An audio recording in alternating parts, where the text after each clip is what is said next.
ಸಭೆಗೆ ಬಂದ ಕಾರಣವೇನು ದೇವ? ದಿವ್ಯ ಪ್ರಭಾವ ಎಲ್ಲ ಸಜ್ಜನ ದ್ರೋಮಣಿಯಾದ ಭಾರತೆ ಭೂಮಿ ಸಭಾಮಂಡಲಕ್ಕೆ ಬಂದ ಕಾರಣವೇನೆಂದರೆ ಅದೇನು ದೇವ? ಈ ರಕ್ತಪುರಿ ಜನರು ಭಕ್ತಿಯಿಂದ ಇರುವನೆಂಬ ತತ್ವಾಕ್ಯವನ್ನು ಕೇಳಿ ಹರುಷವಂತಾಗಿ ಹೌದೇನು ದೇವ? ಮಹಿಮ ಪುರುಷ ಪರಂ ಜ್ಯೋತಿಯ ಮಾತುಗಳಿಗೆ ಸಿಲಕತೆ ಏಟ ತೀತ ನಾರಾಯಣ ಮೂರ್ತಿಯು ಮನಮರಿಗೆ ಸಂಕಲ್ಪ ಪಾತ್ರರಾಗಿ ಯಜ್ಞಯಾಗಾದಿಗಳನ್ನು ಸದ್ಧರ್ಮಕ್ಕನ್ನು ಮೆಚ್ಚುವಂತೆ ಮಾಡಲು ಉದ್ದೇಶದಿಂದ ಒರಳವಾಗಿ ಕಣ್ಣಿಗೆ ಸಾರಥಿ ತಿಳಿಯುವ ಒಂದು ಸಂಗತಿ ತಿಳಿಯಿತು ಭೂಮಿ. ಪೀಠವನ್ನು ಅಲಂಕರಿಸಿರಿ ಜಾಗೃತಿ.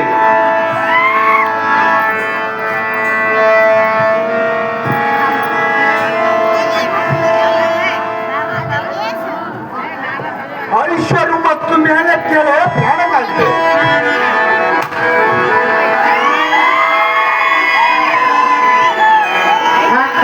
ಕಾಂತೆ ನೀನು ಹೀಗೆ ಚಿಂತೆ ಮಾಡಲು ಕಾರಣವೇನು? ಕಾಂತೆ ಹೇಳುವುದು ಕೇಳು. ಎನ್ನಾಗಲು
ಪ್ರಾಣಪತಿ ಸಕಲ ತೀರ್ಥ ಅಲ್ಲ ಕಾಲಿನ ಸಕಲ ತೀರ್ಥ